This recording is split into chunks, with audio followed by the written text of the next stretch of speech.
बिस्मिल्लाहिर्रहमानिर्रहीम। अस्सलाम वालेकुम नाज़रीन, आप यूट्यूब चैनल देख रहे हैं। मैं इमरान खान हूँ। हमेशा वोट को इज़्ज़त दो का नारा लगाने वालों ने वोट के साथ क्या किया और वो लगातार क्या कर रहे हैं, ये घिनौने चेहरे आपके सामने बेनकाब हो रहे हैं। मरीम नवाज़ ने कहा था कि लोटों की जगह बाथरूम में है और बाथरूम इतना खूबसूरत होता है, हमें इसका अंदाज़ा नहीं था। यानी जहाँ से तस्वीरें आ रही हैं लोटों के साथ मरीम नवाज़ की, वो जगह बहुत खूबसूरत है, बड़े अच्छे नक्शो नुगार हैं। और मरीम नवाज़ क्या इन लोटों को बाथरूम में रख रही हैं और वो क्या बाथरूम के अंदर उनको जाके मिल रहे हैं। मुझे बहुत हैरत हो रही है मनाज़र देख देख के। और वोट को इज़्ज़त दो का बयानिया कहाँ पहुँच गया, ये आपके सामने है। आज के बाद अगर कभी ये खातून आपको वोट को इज़्ज़त दो की बात करती नज़र आए तो इनको संजीदा बिल्कुल नहीं लेना, क्योंकि इन्होंने वही किया जो इनके वालिद की आदत थी। बिल्कुल अपने वालिद पे गई हैं। इनके वालिद भी लोगों को उठाकर ले जाते थे छांगा बांगा, इनके वालिद भी मंडी लगाते थे, इनके वालिद भी खरीदो फरोख्त करते थे।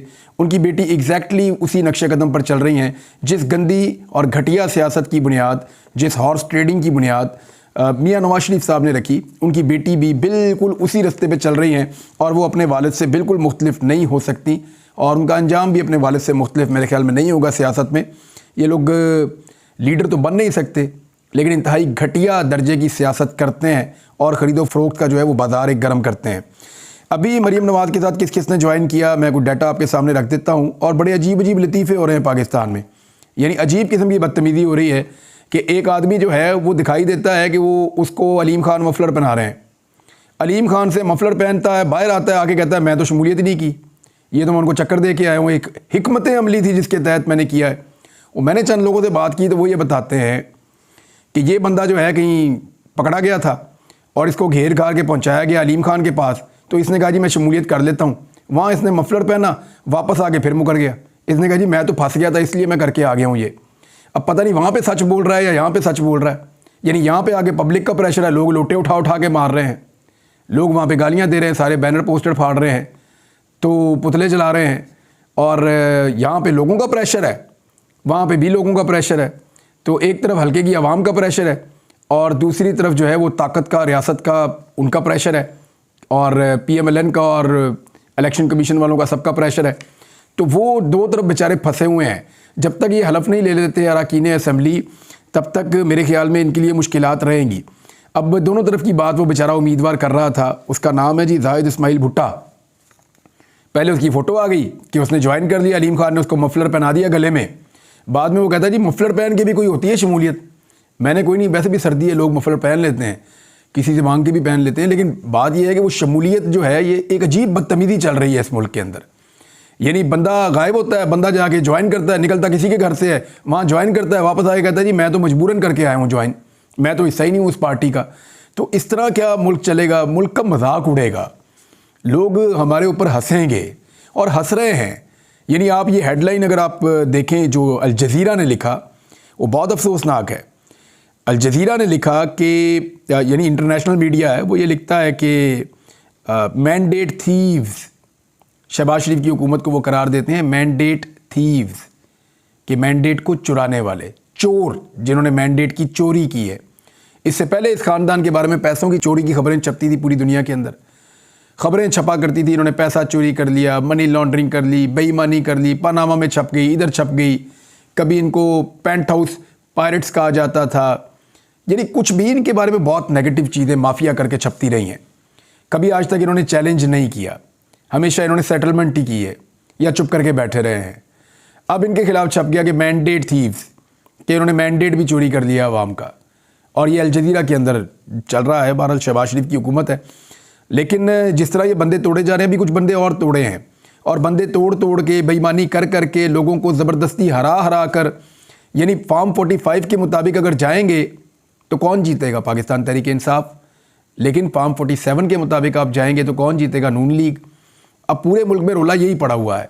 आज भी अगर सुप्रीम कोर्ट ऑफ पाकिस्तान ये हुक्म दे दे या अदलिया ये हुक्म दे दे कि फॉर्म 45 के मुताबिक फ़ैसले सुनाए जाएं, तो पाकिस्तान तहरीक इंसाफ वफाक में और पंजाब में बड़ी आसानी से अपना मैंडेट हासिल करके हुकूमत बना सकती है। कोई मुश्किल ही नहीं है, कोई मसला ही नहीं होगा, बड़े आराम से बना लेंगे। लेकिन ऐसा किया नहीं जाएगा। अदलिया का मूड भी ऐसा दिखाई नहीं देता, रियासत का मूड भी ऐसा दिखाई नहीं देता। और ये नज़र आ रहा है कि पाकिस्तान तहरीक इंसाफ को मुकम्मल तौर पे दीवार के साथ लगाया जाएगा और हुकूमत बनाई जाएगी नून लीग की, पंजाब में भी और वफाक में भी। लेकिन ये हुकूमत चलेगी या नहीं चलेगी, ये बड़ा सवाल है। पंजाब में नून लीग ने बंदे बुंदे शामिल करके आज़ाद अरकान काफ़ी सारे ले लिए इन्होंने, और 6 के करीब अब फिर रिपोर्ट हो रहे हैं कि इनके साथ चले गए हैं। तो इन्होंने बंदे तोड़ के, और ये वो बंदे हैं जो हलफ ले रहे थे कुरान पाक पे, ये वो बंदे हैं जो अल्लाह को हाजिर नाजिर जानकर हलफ ले रहे थे। इन्होंने पहले हलफ लिए, हलफ लेने के बाद अल्लाह को हाजिर नाजिर जान के लोगों को इन्होंने सामने खड़े होकर कहा कि इमरान खान को धोखा नहीं देंगे, हम इमरान खान के साथ खड़े होंगे जीतने की सूरत में। और फिर इन्होंने लोगों के वोटों का सौदा कर दिया अपने ज़मीर के साथ साथ। अब हलकों में जाना इनके लिए मुश्किल है, लोग आगे से इनको जूतियाँ मारते हैं या इनके खिलाफ नारेबाजी करते हैं। तो इस सूरत हाल का सामना तो इनको करना पड़ेगा। एक छोटी सी हुकूमत के लिए जो बहुत ज़्यादा भी चली तो चंद माह चल जाएगी या 1 साल 1.25 साल चल जाएगी, इससे ज़्यादा चल नहीं सकती। बहुत मुश्किल लग रहा है। हो सकता है चलाई जाए, घसीटी जाए, लेकिन चलने वाला काम कोई नहीं होना। ये मुल्क ऐसे तो नहीं चलते। मैं नहीं कह रहा, फजलुर रहमान भी यही कह रहे हैं। फजलुर रहमान क्यों कह रहे हैं, उनका दुख क्या है, वो मैं आपके सामने भी रख देता हूँ। लेकिन सबसे पहले आप ये देख लें कि PMLN ने कुछ ना कुछ करके अपनी अक्सरियत सादा करने की कोशिश कर ली है पंजाब में। मरीम नवाज़ को कंफर्टेबल किया जा रहा है यहाँ पे। क्या मरीम नवाज़ जो है वो मुद्दत पूरी करेंगी? बात यही है कि जब तक वो वाला काम करती रहेंगी जिसके बारे में उन्होंने कहा था कि वो तरीका मुझे भी आता है, मैं जानती हूँ। इसको सुन लें ज़रा एक दफ़ा, और ये आपको बार बार सुनना चाहिए। ये सुने आप। मैंने ये रास्ता नहीं अपनाना था बिल्कुल भी। वो रास्ता मुझे आता है, वो रास्ता बहुत सारे लोग आज भी लेते हैं, और वो रास्ता बहुत आसान है। उसमें सिर्फ आपको हाथ जोड़ने पड़ते हैं, उसमें सिर्फ आपको अपनी सेल्फ रिस्पेक्ट कुर्बान करनी पड़ती है, उसमें सिर्फ आपको जूते साफ़ करने पड़ते हैं, और वो आसान रास्ता है। वो मुझे भी आता है, बहुत अच्छे तरीके से आता है। लेकिन मुझे आप ये ना समझें कि मुझे अंदाज़ा नहीं था कि इस रास्ते में इतनी। तो ये जो मरीम नवाज़ साहिबा कह रही हैं कि वो तरीका आता है, जब तक वो इस तरीके के ऊपर कारबंद रहेंगी और अच्छी बच्ची की तरह चलेगी, तब तक मरीम नवाज़ साहिबा का जो है वो हुकूमत रहेगी पंजाब में। बसूरत दीगर महर शराफत अली ने केस किया उन्हें, और वहाँ से मरीम नवाज़ साहिबा उड़ जाएंगी। ये बात आप याद रखिएगा। अब आप आ जाएँ इस बात पे कि फजलुर रहमान साहब को क्या हुआ। फजलुर रहमान साहब के साथ ये हुआ कि उनको सदारत दिखाकर वजारत भी छीन ली गई, यानी सदारत मिलनी थी, वजारत भी गई। ये बहुत बुरा हो गया उनके साथ, उनका दुख बहुत बड़ा है। वो गुज़िश्ता 2 सालों से सदर पाकिस्तान बनने का ख्वाब देख रहे हैं फजलुर रहमान साहब, और उन्हें लगता था कि जो धांधला पाकिस्तान में किया जाएगा उसमें एक बड़ा हिस्सा फजलुर रहमान साहब को भी मिलेगा। लेकिन फजलुर रहमान साहब पे कोई भी एतबार करने को तैयार नहीं है। फजलुर रहमान साहब के लिए अगर धांधला किया भी गया तो कल को ये पोल खोल देंगे, सब इनसे डरते हैं। लिहाजा फजलुर रहमान साहब को इस सारे घिनौने खेल से बाहर रखा गया और उनको छोड़ दिया गया, जनाब आप इलेक्शन जीत सकते हैं तो जीत लें, नहीं जीत सकते तो ना जीतें। बल्कि इनको एक सीट पशीन में दे दी गई, और बहुत मुमकिन है कि वो भी वापस हो जाए, क्योंकि वहाँ पे एहतजाज हो रहा है, और जब वहाँ पे रिकाउंटिंग होगी, चीज़ें खुलेंगी, तो फजलुर रहमान साहब से वो वाली नशिस्त भी हाथ से छिनकर जा सकती है। तो कोई काबिल ज़िक्र कामयाबी तो उन्हें मिली नहीं है। एक तो उनको आसरा बहुत बड़ा था कि मैं सदर पाकिस्तान बनूंगा, क्योंकि PDM की जमातों ने जब PDM को तश्कील दिया तो मुझे PDM का सदर बनाया था, सरबराह बनाया था। तो मेरा सियासी कद इतना बड़ा हो चुका है। भाई वो हुकूमत थोड़ी थी, वो तो काम करने की बारी थी। आपके पास मदरसों के बच्चे थे, इसलिए इन्होंने आपको सदर बना दिया। आप सीरियस हो गए कि आपको पाकिस्तान का सदर भी बना देंगे। फजलुर रहमान साहब ये आपको नई चाइना की साइकिल नहीं लेके दे देंगे, ये आपको सदर कैसे बनाएंगे? ये इतने लालची हैं, इन्होंने आपसे काम लेना था, इन्होंने आपसे काम ले लिया है। और अब फजलुर रहमान साहब वाकई गुस्से में हैं। वो क्या रहे हैं, ज़रा सुनिए आप। उन्होंने कहा कि नवाज शरीफ को लाडला करार दे दिया गया है। मियाँ साहब आपको ये सीट हमने लेकर दी है। ये फजलुर रहमान साहब कह रहे हैं एस्टेब्लिशमेंट के हवाले से कि नवाज शरीफ आज भी एस्टेब्लिशमेंट के लाडले हैं। उन्होंने ये करार दिया, और फिर उन्होंने कहा कि मियाँ साहब आपको ये सीट हमने दी है, आप नहीं जीते। ये फजलुर रहमान ने कहा कि एस्टेब्लिशमेंट ने नवाज शरीफ को ये बात एस्टेब्लिश कर दी है कि मियाँ साहब आप नहीं जीते, आपको ये हमने लेकर दिया, और आपको आपके कद का भी, औकात का भी बता दिया गया है नवाज शरीफ को। फिर जब एक सवाल किया गया कि 2.5 साल, क्या ये भी हुकूमत 2.5 साल में ख़त्म हो जाएगी, तो उन्होंने कहा 2.5 साल तो आप बहुत लंबा वक्त बता रहे हैं, और उन्होंने खुदा ना खास्ता का लफ्ज़ इस्तेमाल किया कि ये हुकूमत नहीं चलनी, ये निज़ाम इस तरह चल ही नहीं सकता। फिर फजलुर रहमान साहब ने वो बात की जो फजलुर रहमान साहब बड़े लंबे अरसे से नहीं कर रहे थे, क्योंकि वो बड़े दुखी हैं। तो उन्होंने कहा कि एस्टेब्लिशमेंट दस्तबरदार हो जाए सियासत से, एक एक सीट पर जो है वो सौदेबाजी की गई है। फिर उन्होंने पैसों का इल्ज़ाम भी लगा दिया फजलुर रहमान साहब ने।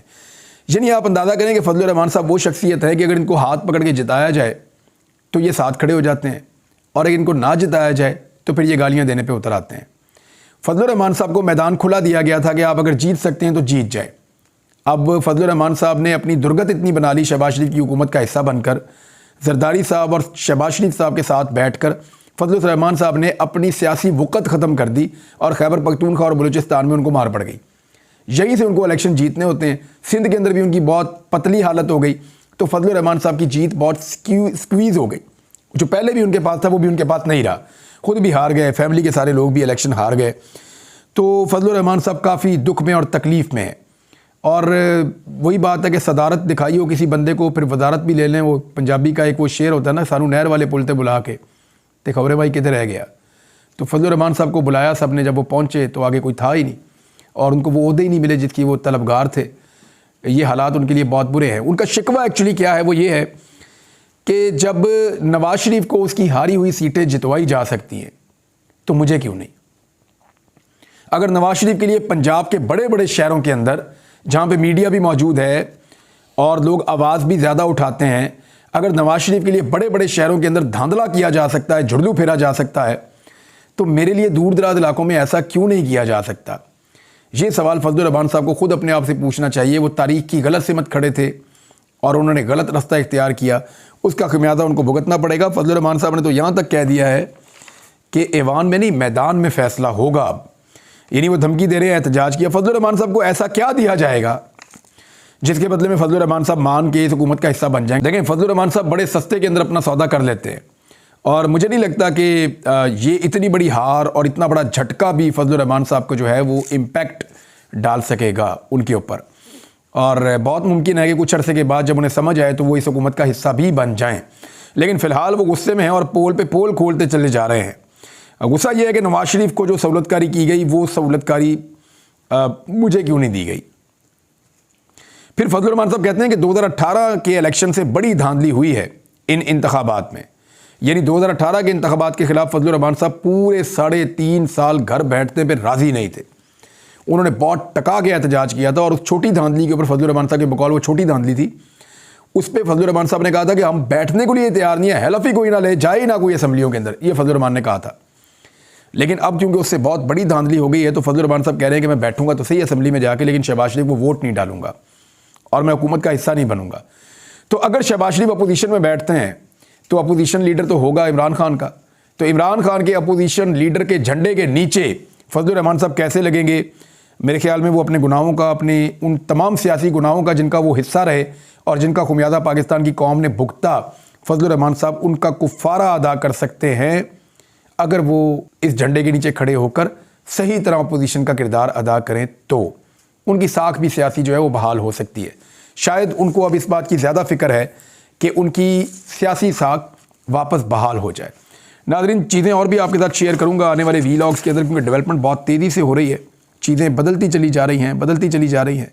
रोज़ाना मुझे कम से कम 4 से 5 हलकों के फार्म 45 भिजवा दिए जाते हैं। मैं उनको देखता हूँ तो 14 तबक रोशन हो जाते हैं।